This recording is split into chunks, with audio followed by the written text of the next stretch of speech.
Hello friends, आप सभी का स्वागत है आपके अपने ही यूट्यूब चैनल LGR स्टडी में। दोस्तों, जैसा कि आप सभी जान रहे हैं कि इस वीडियो सीरीज में हम लोग क्लास 10th यानी कि मैट्रिक बोर्ड एग्जाम की बेहतर तैयारी के लिए सामाजिक विज्ञान के महत्वपूर्ण ऑब्जेक्टिव क्वेश्चन का चैप्टर वाइज तैयारी करते हैं। आपको बता दें कि आज यह इस वीडियो सीरीज़ का 22 नंबर वीडियो है। सोशल साइंस के महत्वपूर्ण ऑब्जेक्टिव क्वेश्चन के लिए 21 वीडियो ऑलरेडी हम अपलोड कर चुके हैं, जिसमें आपको बता दें कि हिस्ट्री, ज्योग्राफी और पॉलिटिकल साइंस के सभी महत्वपूर्ण ऑब्जेक्टिव क्वेश्चन का चैप्टर वाइज डिस्कशन हम इस सभी 21 वीडियो में किए हैं। तो जो लोग अभी तक इस सभी वीडियो को नहीं देखे हैं तो आप इस चैनल के प्ले लिस्ट में जाकर के जरूर देख लीजिएगा, जो कि आपके एग्ज़ाम के लिए काफ़ी महत्वपूर्ण है। तो चलिए दोस्तों, आज का वीडियो शुरू करते हैं। जैसा कि आप सभी जान रहे हैं कि अर्थशास्त्र का 2 चैप्टर हम लोग कंप्लीट कर चुके हैं। तो आज के इस वीडियो में आपका जो है अर्थशास्त्र का जो तीसरा चैप्टर है, जिसका आप देख सकते हैं कि नाम है मुद्रा, बचत एवं साख। इस चैप्टर से रिलेटेड जितने भी महत्वपूर्ण ऑब्जेक्टिव क्वेश्चन हैं आज के इस वीडियो में हम डिस्कशन करने वाले हैं। चलिए सबसे पहले चैप्टर के बारे में हम कुछ जान लेते हैं। मुद्रा क्या होता है? तो मुद्रा सभी आप याद रखेंगे। मुद्रा क्या है? तो जिसको आप जो है रुपया बोलते हैं। क्या बोलते हैं? रुपया आप एक तरह समझेंगे। जो इसका जो असाधारण शब्दों में अगर देखा जाए तो मुद्रा को हम क्या बोलेंगे? रुपया बोलेंगे, ठीक है। और आज के समय में रुपया यानी कि मुद्रा जो है अनेकों रूप में देखने को मिलता है। सबसे जो अभी तो प्रचलन में है आपका जो ये चल रहा है पेपर, उसके पेपर वाले जो भी मुद्रे हैं, सिक्का है। इसके बाद प्लास्टिक मुद्रा भी आज के समय में क्या है? उपलब्ध है। प्लास्टिक मुद्रा कहे तो ATM, ठीक है। और बचत क्या होता है? बचत के बारे में हम देखते हैं। बचत क्या होता है समझिए। मान लीजिए कोई व्यक्ति एक दिन में 500 रुपया आमदनी करता है, 500 रुपया कमाता है, ठीक है। और वो 300 रुपया क्या कर लिया? खर्च कर लिया। 300 रुपया खर्च कर लिया तो उसके पास बचा कितना? तो 200 रुपया बचा। तो आमदनी करने के बाद उसमें से जितना आप खर्च कर लेते हैं, खर्च करने के बाद जितना बचता है वही क्या कहलाता है? बचत कहलाता है। तो यहाँ पर आपका 200 क्या हो गया? बचत हो गया। साख क्या है? साख के बारे में आपको बता दें कि साख एक तरह से विश्वास होता है। साख क्या होता है? विश्वास होता है। जैसे देखिए, आप किसी दुकानदार से क्या करते हैं? रुपया लेते, उधार लेते हैं 200 का, और आप बोलते हैं कि 3 दिन के अंदर मैं आपका पैसा दे दूँगा। तो आप क्या किए? 3 दिन के अंदर आप उसका 200 रुपया लौटा दिए, तो आपका साख क्या हो गया? अच्छा हो गया। वहीं पर दूसरा कोई व्यक्ति है, वो क्या करता है? 200 रुपया उधार लेता है किसी दुकानदार का, और वो कहता है कि 3 दिन के अंदर हम आपका लौटा देंगे, लेकिन 5 दिन के बाद भी वो नहीं लौटा पाता है, तो उसका साख क्या हो गया? खराब हो गया। मतलब उसका विश्वास क्या हो गया? खराब हो गया। तो साख आप समझ गए, साख का सीधा अर्थ है विश्वास से। चलिए अब इसके महत्वपूर्ण क्वेश्चन को देखते हैं। काफ़ी महत्वपूर्ण क्वेश्चन सब है, तो लास्ट तक जरूर देखेंगे। पूछा जा रहा है कि बैंक एक उदाहरण है। बैंक किसका उदाहरण है? तो आपको बता दें कि यहाँ पर जो है आपका सी ऑप्शन है, बिल्कुल सही होगा, तृतीय क्षेत्र का। क्योंकि आपको बता दें आर्थिक व्यवस्था को 3 क्षेत्रों में बांटा गया है: प्राथमिक क्षेत्र, द्वितीय क्षेत्र और तृतीय क्षेत्र। जिसमें आपको हम बताए हुए थे कि प्राथमिक क्षेत्र में कृषि पशुपालन को रखा गया है, द्वितीय क्षेत्र में जितने भी उद्योग धंधे हैं, व्यापार है, इसको रखा गया है, और तृतीय क्षेत्र में सेवा क्षेत्र को रखा गया है। सेवा क्षेत्र किस में आते हैं? तृतीय क्षेत्र। तो याद रखिएगा कि बैंक भी एक क्या है? सेवा क्षेत्र में आता है। तो यहाँ पर आपका एक का जो है सी ऑप्शन से होगा, यानी कि तृतीय क्षेत्र का, ठीक है। आगे बढ़ते हैं, 2 नंबर क्वेश्चन को देखेंगे। यहाँ पर जो है पूछा जा रहा है कि आर्थिक एवं मौद्रिक विकास एक दूसरे के हैं। आर्थिक और मौद्रिक विकास एक दूसरे के हैं। क्या है? पूरक है, प्रतिरोध है, या फिर व्युत्क्रमानुपाती है, या फिर समानुपाती है। तो यहाँ पर आपको बता दें कि 2 का जो सही आंसर होगा वो ए होगा। याद रखेंगे, पूरक है, यानी कि आर्थिक विकास और मौद्रिक विकास एक दूसरे को पूरा करता है। जितना अच्छा मौद्रिक विकास होगा उतना ही अच्छा आर्थिक विकास आपको देखने को मिलेगा। नेक्स्ट आप देखेंगे, 3 नंबर महत्वपूर्ण क्वेश्चन है। पूछा रहा कि साहित्य की दृष्टि में विकास और वृद्धि में क्या है? अंतर है। देखिए, साहित्य की दृष्टि में एक शब्द है आपका विकास और दूसरा है वृद्धि। तो विकास और वृद्धि क्या है? उस दोनों में अंतर है या फिर कोई अंतर नहीं है? कभी कभी अंतर और कभी कभी नहीं होता है, या उपयुक्त में से कोई नहीं। तो 3 का यहाँ पर आपका जो सही आंसर होगा वो आपका बी होगा। याद रखेंगे कि कोई अंतर नहीं है। किसमें? विकास और वृद्धि में। मतलब विकास और वृद्धि दोनों एक ही शब्द है, दोनों का अर्थ एक ही होता होगा। नेक्स्ट आप देखेंगे जो आपका 4 नंबर क्वेश्चन है। 4 नंबर क्वेश्चन के द्वारा यहाँ पर आपसे पूछा है कि सतत विकास है। सतत विकास क्या है? तो 4 का जो सही आंसर होगा वो ए होगा। याद रखेंगे, अपने तथा आने वाली संतति का केवल, ठीक है। देखिए सतत विकास क्या है, तो सतत विकास के बारे में आपको बता दें कि वैसा इस सतत विकास को हम लोग पोषणीय विकास के नाम से भी जानते हैं। कौन सा विकास? पोषणीय विकास। इसमें किसी भी संसाधन का यूज यह ध्यान में रखते हुए किया जाता है कि हम तो कर ही रहे हैं, आगे आने वाले पीढ़ी के लिए भी क्या हो, बचा रहना चाहिए और हमें किसी भी साधन का दुरुपयोग नहीं करना चाहिए। इस तरह के विकास को हम सतत विकास कहते हैं। तो यहाँ पर अपने तथा आने वाली संतति का केवल, तो अपने का भी ध्यान रखना चाहिए और आने वाले संतति मतलब जो आने वाले पीढ़ी है उसका भी ध्यान रखा जाता है किसमें, तो सतत विकास के अंदर। ठीक है, आगे चलते हैं। यहाँ जो आपका 5 नंबर क्वेश्चन है, 5 नंबर क्वेश्चन के द्वारा पूछा जाए कि नरेगा एक कार्यक्रम है। नरेगा एक कार्यक्रम है, कैसा? जिला स्तर का है, राष्ट्रीय स्तर का है, या फिर प्रांतीय स्तर का है, या फिर विश्व स्तर का है।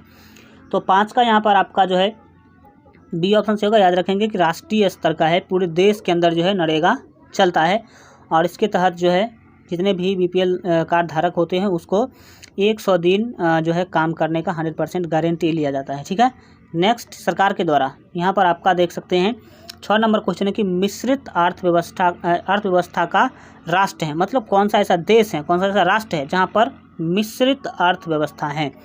तो यहाँ पर आपका जो है 6 का जो सही आंसर होगा वो ए होगा। पहले भी हम आपको बता चुके हैं कि भारत में मिश्रित अर्थव्यवस्था है, यहाँ सभी चीज़ें सरकारी भी होती हैं और प्राइवेट भी होती हैं, तो आप इस तरह से भी समझ सकते हैं।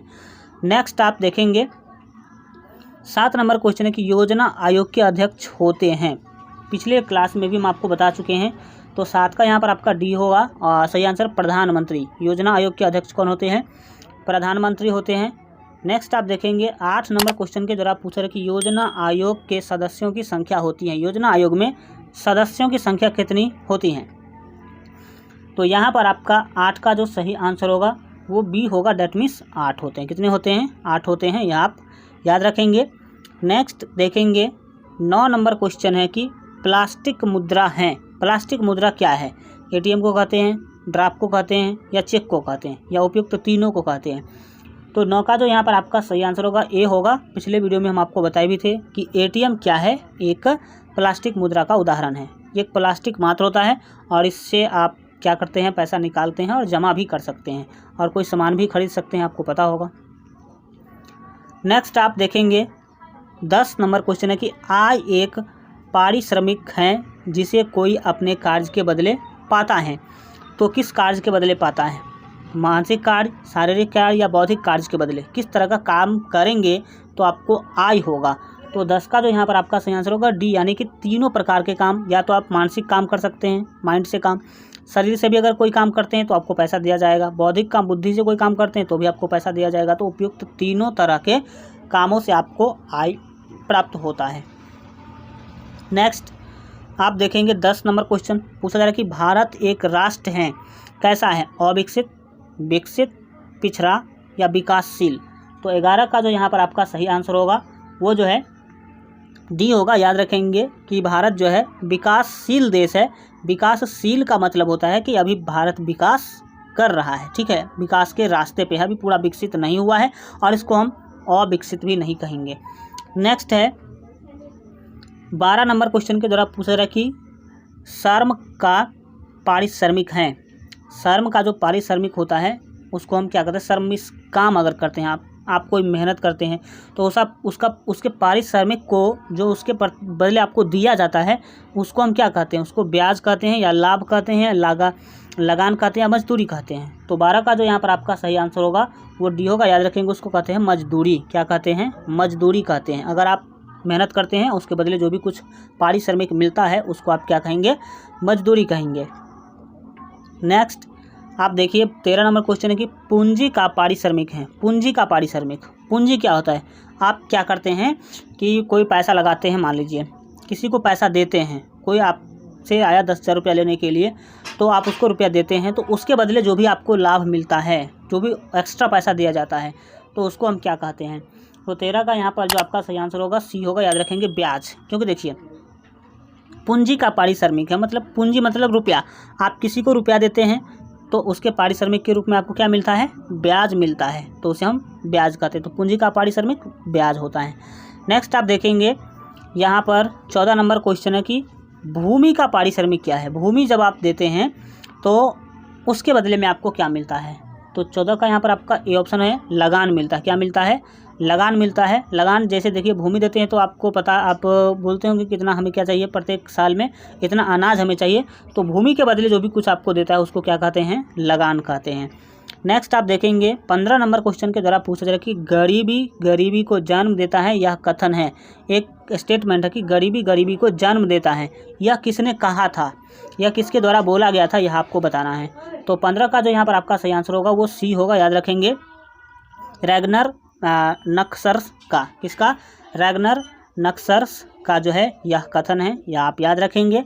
नेक्स्ट आप देखेंगे 16 नंबर क्वेश्चन है कि विकसित राज्यों में ऊंची होती हैं। जितने भी विकसित जो है राज्य हैं उसमें ऊंची होती क्या होती है? पूंजी निर्माण दर ऊंची होता है, प्रति व्यक्ति आय ऊंचा होता है, या सेवाओं का मूल्य ऊंचा होता है, या उपयोग तीनों ऊंचा होता है। तो 16 का जो यहाँ पर आपका सही आंसर होगा वो आपका जो है बी होगा, याद रखेंगे, प्रति व्यक्ति आय अधिक होता है। जितने भी विकसित राज्य हैं सभी में प्रति व्यक्ति आय क्या होगा? अधिक होगा। ठीक है। नेक्स्ट आप देखेंगे 17 नंबर क्वेश्चन के द्वारा जो है यहाँ आपसे पूछा जा रहा है कि राष्ट्रीय आय के अंतर्गत शामिल है। किस चीज़ों को आप राष्ट्रीय आय कहते हैं? पहला है वस्तुओं का मूल्य, दूसरा है वस्तुओं और सेवाओं का मूल्य, तीसरा है सेवाओं का मूल्य, चौथा है आपका उपयुक्त में से कोई नहीं। तो 17 का जो यहाँ पर आपका बी ऑप्शन है बिल्कुल ही सही होगा, याद रखेंगे। वस्तुओं एवं सेवाओं का जो मूल्य होता है उसको हम कहते हैं राष्ट्रीय आय। क्या कहते हैं उसको? राष्ट्रीय आय कहा जाता है। नेक्स्ट आप देखेंगे 18 नंबर क्वेश्चन है कि कुल उत्पादन एवं उत्पादन के लिए किए गए खर्च का अंतर कहलाता है। जितना भी आप उत्पादन करें और उसमें जैसे मान लीजिए कि देखिए आप उत्पादन किए 50,000 का, मतलब आपने कोई खर्च किया तो आपको 50,000 का उत्पादन क्या हुआ। ठीक है, तो उत्पादन हो गया ये। और उत्पादन के लिए किए गए खर्च आप मान लेते हैं कि 20,000 क्या किए थे? खर्च किए थे। कितना हज़ार खर्च किए थे? 20,000 खर्च किए थे। तो इस दोनों का अंतर, मतलब उस दोनों को जब आप घटाएंगे तो उसको क्या कहते हैं? तो घटाएंगे तो यहाँ पर आपको क्या मिलेगा? 30,000 मिलेगा। ठीक है, 30,000 मिलेगा। तो ये 30,000 क्या कहलाएगा? ये जो 30,000 है वो क्या कहलाएगा? तो 18 का यहाँ पर आपका जो डी ऑप्शन है सही है, शुद्ध राष्ट्रीय उत्पाद कहलाता है। क्या कहलाता है? शुद्ध राष्ट्रीय उत्पाद। जितना आपको फ़ायदा हुआ उसमें से आप अपने जितना खर्च किए थे उसको घटा दीजिए, तो जितना आपने कमाया उसमें से खर्च को घटा दीजिए तो फ़ायदा बचेगा, तो उस फायदा को कहते हैं शुद्ध राष्ट्रीय उत्पाद। क्या कहते हैं? शुद्ध राष्ट्रीय उत्पाद कहते हैं। नेक्स्ट आपका 19 नंबर क्वेश्चन के द्वारा पूछा है कि राष्ट्रीय आय समतुल्य होता है। राष्ट्रीय आय समतुल्य होता है मतलब किसके समतुल्य? समतुल्य मतलब बराबर होता है, किसके बराबर होता है? तो 19 का यहाँ पर आपका ए ऑप्शन जो है बिल्कुल ही सही होगा। याद रखेंगे कि उपभोग, व्यय एवं विनियोग के योग का जो है समतुल्य होता है, उसके बराबर होता है। नेक्स्ट आप देखेंगे 21 नंबर क्वेश्चन के द्वारा पूछा है कि राष्ट्रीय आय की धारणा में शामिल है। राष्ट्रीय आय की धारणा में कौन सा चीज़ शामिल है? तो 20 का यहाँ पर आपका जो आंसर होगा डी होगा, उपयुक्त तीनों, क्योंकि केवल सकल घरेलू उत्पाद हो या फिर शुद्ध राष्ट्रीय उत्पाद हो या फिर केवल सकल राष्ट्रीय उत्पाद हो, ये सभी के सभी राष्ट्रीय आय की धारणा में शामिल किए जाते हैं। चलिए आज के लिए इतना ही रखते हैं। आज का वीडियो कैसा लगा कमेंट के माध्यम से ज़रूर बताइएंगे, और अगर अभी तक आप इस वीडियो को लाइक नहीं किए हैं तो वीडियो को लाइक कर दीजिए, साथ ही अपने दोस्तों में शेयर कर दीजिए। और मैट्रिक बोर्ड एग्जाम के बेहतर तैयारी के लिए अगर अभी तक आप हमारे मोबाइल ऐप को डाउनलोड नहीं किए हैं तो इस वीडियो के डिस्क्रिप्शन बॉक्स में आपको मोबाइल ऐप का लिंक मिल जाएगा, वहाँ से ज़रूर आप लोग जो है डाउनलोड कर लीजिएगा। जो लोग डाउनलोड करके रखे हैं तो वो लोग अपडेट कर लीजिएगा, और जो लोग अभी तक इस चैनल को सब्सक्राइब नहीं किए हैं और इस वीडियो के नीचे अगर लाल रंग का सब्सक्राइब का बटन दिख रहा है तो उस पर क्लिक करके चैनल को सब्सक्राइब कर लीजिए। बगल में घंटी का निशान आएगा, उस पर क्लिक करके ऑल पर सेलेक्ट कर लीजिएगा, ताकि आगे आने वाले सभी वीडियो का नोटिफिकेशन सबसे पहले आपको मिल सके। चलिए मिलते हैं अगले वीडियो में, तब तक अपना ख्याल रखिए और LGR स्टडी देखते रहिए।